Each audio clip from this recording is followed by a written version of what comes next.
mademoiselles, messieurs, bienvenue à Métro News. Voici les principaux titres qui seront développés aujourd'hui. La journée internationale de l'égalité salariale a été célébrée pour la première fois en Haïti ce vendredi 18 septembre par l'institution Centre Kaizen.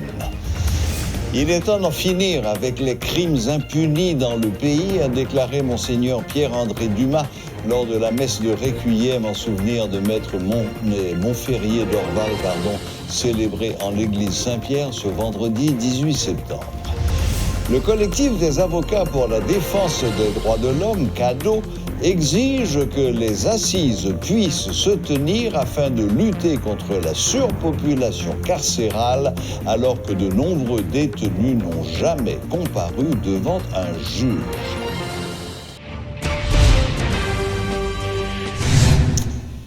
La journée internationale de l'égalité salariale a été célébrée en Haïti pour la première fois ce vendredi 18 septembre par l'institution dénommée Centre Kaizen. Un salaire égal pour un travail d'égale valeur, c'est le thème retenu cette année par l'Organisation des Nations Unies. Selon la fondatrice du centre, Naromi Jean-Baptiste Millien, cette journée permet de mettre en lumière des questions importantes auprès du grand public. Elle permet également de définir de nouvelles stratégies visant à réduire l'écart salarial entre les femmes et les hommes. Suivez ce reportage de Rudolphe Pierre-Louis. L'égalité salariale, une thématique qui revient de plus en plus dans l'actualité et se situe au centre des débats. Qu'implique ce sujet ? À l'échelle mondiale, le salaire des femmes ne représente que 77% de celui des hommes, selon un sondage de l'ONU Femmes. Ces écarts de rémunération s'additionnent et ont des conséquences négatives pour elles et leurs familles. Un diagnostic préoccupant pour les féministes et qui se lance dans une initiative visant à changer la donne. Naromi Jean-Baptiste Millien est fondatrice du Centre Kaizen, une nouvelle structure haïtienne. Égalité salariale, campagne nous en dit, c'est même corps pour même poste. Ça veut dire que pour un poste qui a même valeur, quand c'est fille, quand c'est garçon, on doit toucher même corps là. C'est ça qui est égalité salariale là. L'écart salarial entre les sexes est enraciné dans les inégalités systémiques. Les femmes sont surreprésentées dans l'économie dite informelle. Une étude menée en 2006 par l'Organisation internationale du travail révèle que dans les pays à revenus élevés, les femmes se concentrent dans les secteurs de l'enseignement, des soins infirmiers, des emplois de bureau et administratifs, des ventes et des services. Des emplois qui échappent souvent au domaine du droit du travail, ce qui les piège dans des environnements de travail peu rémunérateurs, explique la responsable. Parce que l'égalité salariale, là, c'est un élément de ça que nous sommes capables de diversité de gens en milieu de travail. Et diversité de gens, non seulement l'égalité salariale la donne, mais tout le fait que il est difficile pour filles accéder à des postes de leadership, ou bien il est difficile pour que filles accéder à des informations, ou bien pour concilier ça, nous sommes capables de vie professionnelle avec vie familiale, vie personnelle. Les femmes accomplissent 3 fois plus de tâches familiales et domestiques que les hommes. Les tâches ménagères s'ajoutent à la pénalité de maternité et aux stéréotypes sexistes. Toutefois, l'inégalité salariale est un problème tenace et universel qui a également une empreinte négative dans le développement économique d'un pays. Donc, nous, l'égalité salariale, ce n'est pas seulement un bagage qui concerne les entreprises, mais c'est un bagage qui concerne le développement économique d'un pays. Parce que l'égalité salariale, est liée à au moins 5 ODD. Et si nous voulons atteindre ODD d'ici 2030, il faut que nous parlions de l'égalité salariale. Et nous ne pouvons pas parler de autonomisation économique femme sans nous pas parler de l'égalité salariale. Donc, l'égalité salariale vient un sujet transversal. Parce que l'égalité salariale, il touche bien-être famille. Donc, nous voyons que c'est un sujet qui est vraiment inexploré. L'indifférence face à la discrimination qui règne en ce qui concerne l'écart salarial ne fait qu'augmenter. Malheureusement, en Haïti, aucune base de données n'est disponible pour évaluer la situation, regrette Naromi Jean-Baptiste Millien. Puis, gros lacune qui gagne et que nous découvrons, c'est que pas gagner des données en Haïti. Et là, nous regardons dans les dernières données que nous avons jouées, nous voyons qu'au niveau de la Caraïbe, déjà, on perd de plus de 6,2 billions de dollars qui fait par rapport à l'écart salarial qui gagne entre entreprises. Et le fait qu'en Haïti, il y a une difficulté pour donner ça, c'est important pour nous commencer à analyser et réfléchir sur le thème ça et nous voir qui perd que le pral gagner. Elle a été adoptée le 15 novembre 2019 à l'occasion de la 74e session de l'Assemblée générale des Nations unies. Célébrée par le Centre Kaizen, cette journée vise à atteindre un objectif de développement durable, obtenir un salaire égal pour un travail de valeur égale. Mesdames et messieurs, tous nos amis qui nous regardent live sur Facebook, l'assistance sur les réseaux sociaux. Ainsi se clôture notre matinée de réflexion. Pour la première fois en Haïti et ceci à travers le monde, ce 18 septembre qui marque la Journée internationale de l'égalité salariale a été célébré par l'institution dénommée Centre Kaizen. Kaizen est une firme qui offre des services consultatifs et également une assistance technique pour un développement durable, inclusif et équitable entre les sexes des différentes institutions, que ce soit dans la sphère publique ou privée. Paul Léel et Rudolf Pierre-Louis pour TD Métropole. Il est temps d'en finir avec les crimes impunis dans le pays. Trop de sang a coulé et Haïti a connu trop d'actes de banditisme, a déclaré Monseigneur Pierre-André Dumas lors de la messe de Requiem célébrée en l'honneur de Maître Montferrier d'Orval à l'église Saint-Pierre de Pétionville ce vendredi. L'évêque d'Ansavo et de Miragoâne a appelé les Haïtiens à se mettre debout afin d'exiger justice pour le bâtonnier assassiné.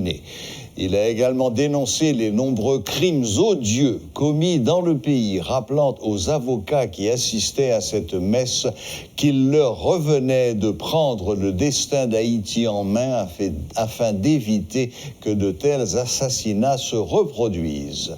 Suivez ce reportage de Jean-Jules Desaugustes. Après la cérémonie funéraire organisée par les membres de la famille du feu le bâtonnier Maître Montferrier d'Orval, l'Ordre des avocats tout entier a voulu rendre un dernier hommage à celui qui a consacré toute sa vie au service de la République et qui l'a fait avec dévouement, désintéressement et un patriotisme sans égal.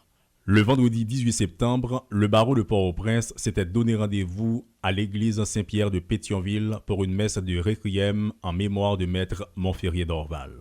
Et c'est l'évêque de Lansavo et de Miragoâne qui a dit la messe. Monseigneur Pierre-André Dumas, dans une homélie fleuve, en a profité pour rappeler à tous que le pays est malade. Eussiez-vous pensé, il y a seulement quelque temps, qu'un malheur si grand, conçu dans le noir par des têtes criminelles cachées et exécuté par des mains assassines légalisées, eût pu atteindre notre bien-aimé distingué bâtonnier. Plus question de faire semblant. Sans embâge, le clergé catholique se positionne contre l'insécurité grandissante en Haïti. Et il faut en finir avec les actes de banditisme, selon le prélat catholique. Monseigneur Pierre-André Dumas amène de l'eau au moulin des avocats présents en la circonstance et souhaite lui aussi que lumière soit faite sur l'assassinat de Maître Montferrier d'Orval. En venant ici aujourd'hui, poser ce geste de foi solidaire dans un acte de communion et d'engagement patriotique que l'histoire de ce personnage illustre nous inspire, nous ne pouvons que nous tourner vers la grande espérance éternelle et vers la résurrection historique de notre peuple pour réparer l'affront ignoble et l'indigne opprobre de la profanation du droit et de la justice dans notre pays. La pénible nouvelle a choqué toute la République, a même touché par-delà les frontières d'Haïti. Mais les avocats doivent assumer leurs responsabilités et obtenir justice pour Maître Montferrier d'Orval en aidant à construire une nouvelle Haïti. Car si le bâtonnier de l'Ordre des avocats de Port-au-Prince est assassiné sans que lumière soit faite sur ce meurtre, cela sera un mauvais précédent pour la postérité. C'est pourquoi toute la société doit se mêler de la partie pour faire corps avec le barreau, selon Monseigneur Pierre-André Dumas. Nous constatons, Seigneur, qu'il y a trop de morts gratuites dans notre pays, trop de victimes innocentes, trop de terreur et de crimes odieux, trop d'abominations sauvages et de destructions absurdes. Et ça fait trop longtemps que cela dure. Il est temps, aurait dit Jean-Paul Dominique, que cela cesse. Pour que ce peuple ait la vie, il est temps d'arrêter pour nous, Seigneur, de nous inspirer comment arrêter ces souffrances lugubres et interminables cette tuerie macabre et insupportable. C'est la première fois dans toute l'histoire du pays qu'un bâtonnier encore en fonction est assassiné, rappelle Monseigneur Dumas. L'Église catholique réclame que justice lui soit rendue. Lors des 2 cérémonies organisées, l'une par la famille et l'autre par le barreau de Port-au-Prince, la personnalité de Maître Montferrier d'Orval a été louée. Mais la mémoire d'un homme de droit doit être honorée en lui rendant justice. Toute instruction bâclée dans l'affaire d'Orval entraînera automatiquement la défaite effective du droit, a conclu pour sa part l'archevêque métropolitain de Port-au-Prince, Monseigneur Max Leroy-Mésidor, lui aussi présentant la circonstance. Soulever le bâton du bâtonnier pour lancer la mobilisation. Justice, justice pour bâtonnier d'Orval. Justice pour bâtonnier d'Orval. Feu le bâtonnier Montferrier d'Orval n'a pas reçu les hommages qu'il mérite selon Maître Arnel Rémy, qui déplore que les membres de la famille d'Orval aient pris la décision d'organiser les funérailles du professeur de droit dans les conditions que l'on sait. Parallèlement, Maître Rémy exige que le doyen du tribunal de première instance de Port-au-Prince, Maître Bernard Saint-Ville, fasse le choix d'un juge compétent et intrépide pour mener l'instruction concernant l'affaire. Le porte-parole du collectif des avocats pour la défense des droits de l'homme a fait cette déclaration en marge d'une conférence de presse tenue ce vendredi. On estimait que le professeur n'a pas eu les hommages qu'il mérite. C'est un titan qui est parti. Et m'a dit, on prendra du temps avant de remplacer ce professeur émérite, cet éminent juriste, le premier avocat de la juridiction de Port-au-Prince. Et m'a profité pour me dire, moi, merci tout avocat dans toutes 17 juridictions qui campaient pour remercier, pour bailler bâtonnier au dernier hommage. Et je lance cette mise en garde aux autorités judiciaires avant de terminer. Un juge d'instruction est saisi dans le cadre de ce dossier. Monsieur le doyen, pour qui nous avons beaucoup de respect, choisissez un juge qui est compétent. Choisissez un juge qui n'a pas peur des pressions politiques, qui n'a pas peur des pressions de toutes sortes. Et m'a demandé pour accompagner le juge, ça, même famille sécurité, même chez la Caliban en sécurité. Pour juger là, pas prendre pression pour dossier Montferrier d'Orval, pas entrer dans le tiroir. Et c'est tout le peuple haïtien qui attend que justice soit faite à Montferrier d'Orval. C'est tout le monde, d'ailleurs, autant des 47 pays pour entrer dans l'enquête là. Moi, j'encourage la participation de ces 47 pays dans l'enquête sur l'assassinat du bâtonnier Montferrier d'Orval. Il faut que l'exemple soit tracé. Tout le monde qui a tué autour, dégager nos autorités, bas résultat. Bas résultat parce que la population a tant de résultats. La population a tant de résultats en enquête. Quel que soit un grade, même si c'est dans le ciel, que juge d'instruction après le travail qu'il fait, si c'est dans le ciel là pour le pouvoir pour l'arrêter, arrêtez mon nom, mettez le purger peine dans la prison sentier. Toutes les pistes doivent être privilégiées dans le cadre de l'enquête portant sur l'assassinat du bâtonnier d'Orval. C'est ce qu'a fait savoir le criminologue Jean-Ulrich Pavilus. Selon le spécialiste, toute enquête criminelle doit commencer par une analyse du profil de la victime. C'est la première étape de voir quel genre de personnalité que ce monsieur était.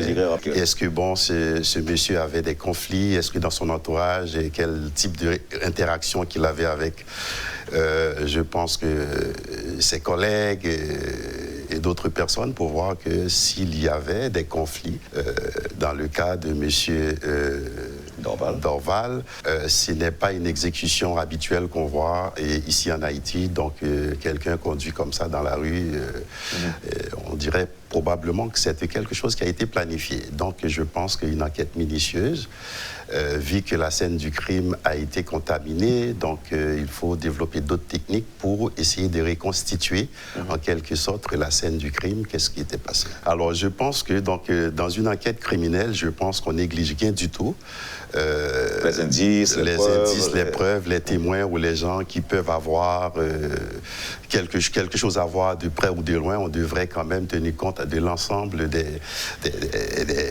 des éléments qui peut quand même permettre de bien clarifier. Et donc, en tout cas, on appelle ça, donc, nous autres, la casse-tête. Pour bien remplir la casse-tête, donc, il faut effectivement ne rien négliger. Je pense qu'il y a des gens qu'on devrait même convoquer qui n'ont pas nécessairement un lien, mais qui pourraient avoir des informations quand même pour permettre d'avancer l'enquête. Le collectif des avocats pour la défense des droits de l'homme, CADO, exige que les assises puissent se tenir afin de lutter contre la surpopulation carcérale alors que de nombreux détenus n'ont jamais comparu devant un juge.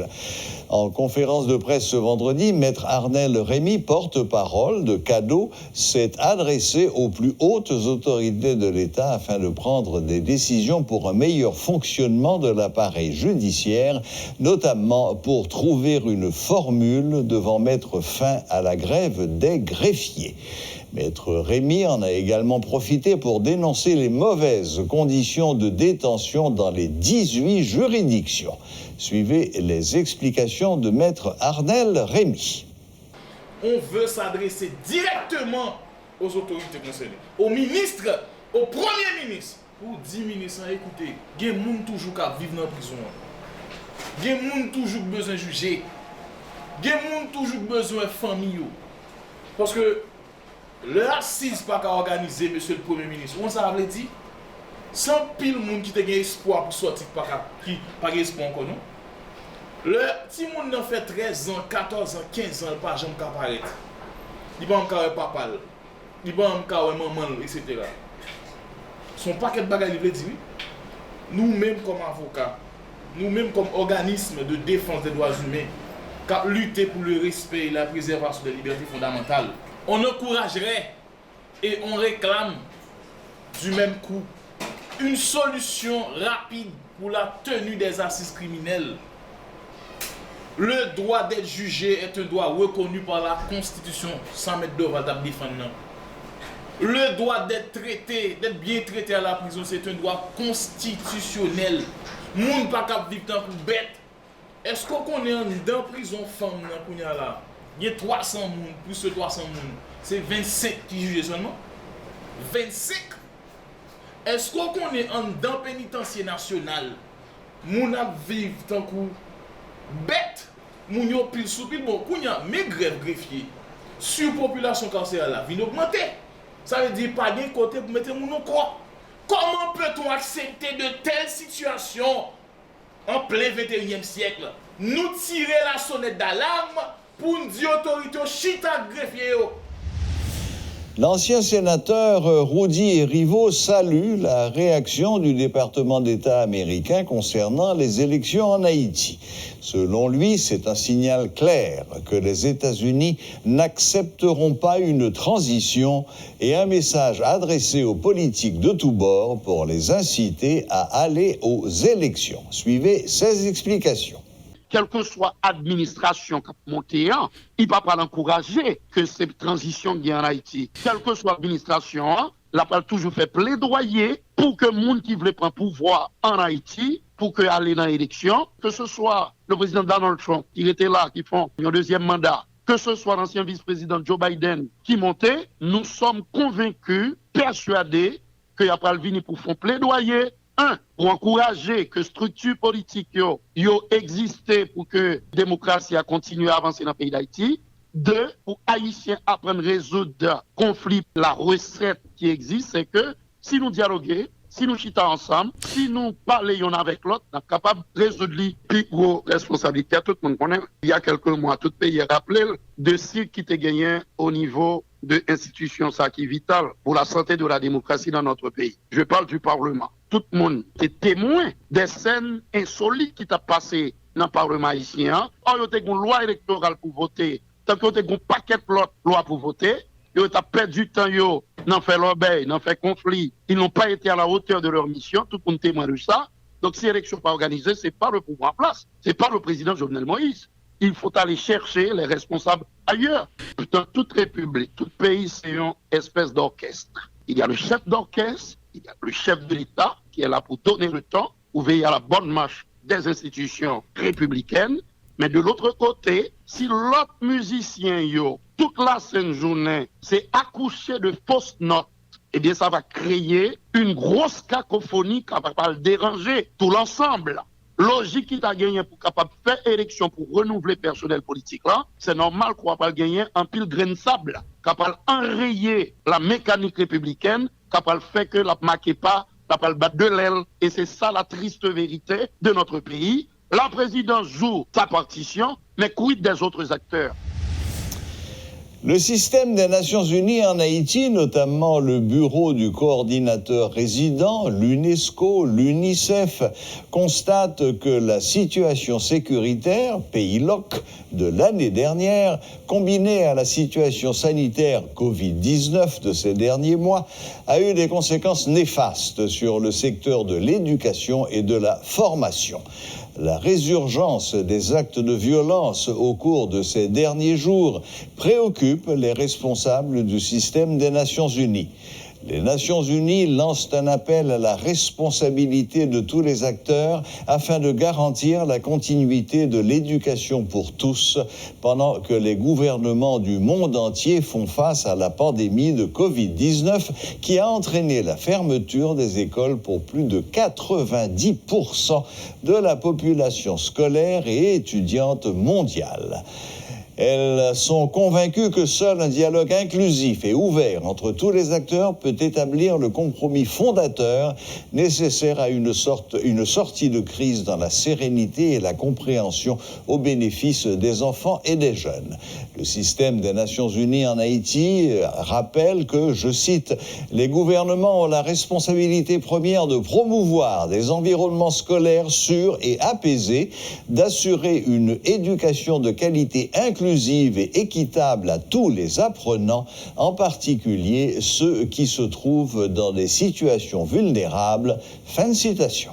Voilà, la boucle est bouclée. Merci de nous rester fidèles. Excellent week-end à toutes et à tous et à la prochaine, même heure, même chaîne.